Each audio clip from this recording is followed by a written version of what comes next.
नमस्कार मंडळी, स्वागत आहे तुमचं आपल्या यूट्यूब चॅनलवर. तर आज मी बनवते बिना पाकाचे पेड्यासारखे मऊसूत जिभेवर टाकताच विरघळणारे रव्याचे लाडू. तर चला मग वेळ न घालवता करूया सुरुवात. तर इथं मी सगळ्यात पहिलं ना एक मोठी वाटी बारीक रवा घेतलेला आहे. त्यानंतर सोबतच एक वाटी साखर घेतलेली आहे.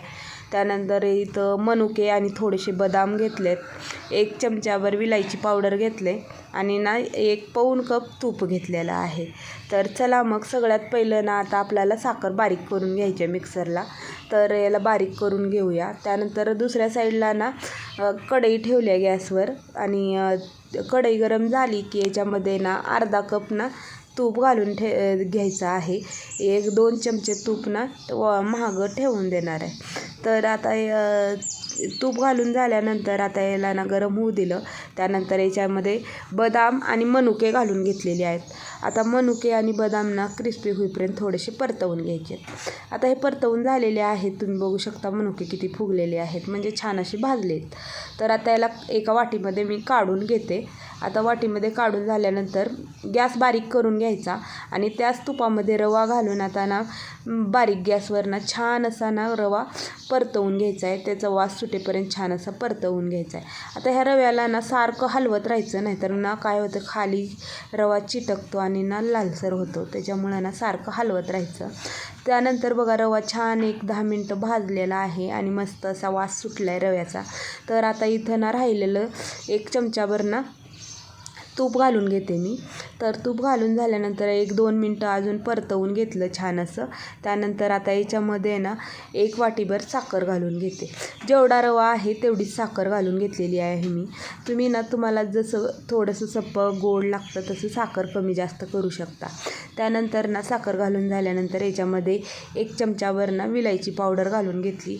आता हे सगळं घालून झाल्यानंतर चांगलं असं ना 5 मिनटं ह्याला चांगलं मिक्स करून घ्यायचं आहे. म्हणजे ना रवा आणि साखर एकजीव झाली पाहिजे, त्याच्यासाठी ना चांगलं असं मिक्स करून घेऊया. आता तुम्ही बघू शकता छान असं मिक्स करून झालेलं आहे आणि हे सारण ना लाडूसाठी तयार आहे. तर त्यानंतर बघा आता ह्याची लगेच म्हणजे थोडंसं फकरंडा असल्यामुळं ना ह्याची काही लाडू लगेच बांधता येणार नाहीत. तर आता याच्यावर एक ताट झाकून 10 मिनटासाठी असंच ठेवून द्यायचं आहे. तर 10 मिनटं झालेली आहेत आणि मस्त असं लाडूचं आपलं सारण सगळं तयार झालेलं आहे, बघू शकता.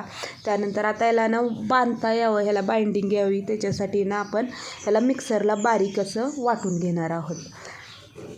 तर आता इथं मी एक मिक्सरचं भांडं घेतलं आहे. आता त्याच्यामध्येच ना ही रवा काढून घेतला आणि बारीक असं ना वाटून घेतलेलं आहे. त्यानंतर बघू शकता छान असं बाइंडिंगच्या ह्याच्यामध्ये आलेला आहे रवा. लाडू वळण्यासारखे झालेले आहेत.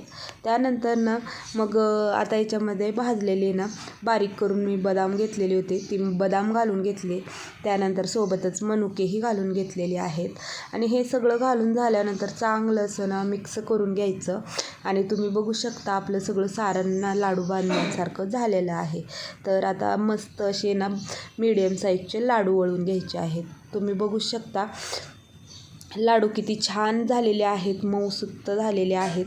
जिभेवर टाकताच विरघळणारे असे आपले पेड्यासारखे रव्याचे लाडू बिना पाकाचे तयार झालेले आहेत. याच पद्धतीनं मी सगळे लाडू ना करून घेते.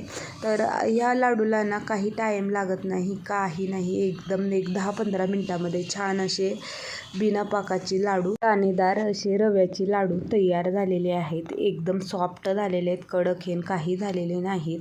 एकदम सोप्या पद्धतीनं आपले दाणेदार रव्याचे लाडू तयार झालेले आहेत. तुम्हाला जर आजची रेसिपी आवडलेली असेल तर व्हिडिओला लाईक करा, कमेंट करा, शेअर करा आणि चॅनलवर नवीन आलेले असाल तर चॅनलला सबस्क्राईब करायचं विसरू नका. चला मग भेटूया आणखीन एका अशा साध्या सिंपल रेसिपीमध्ये. तोपर्यंत बाय बाय.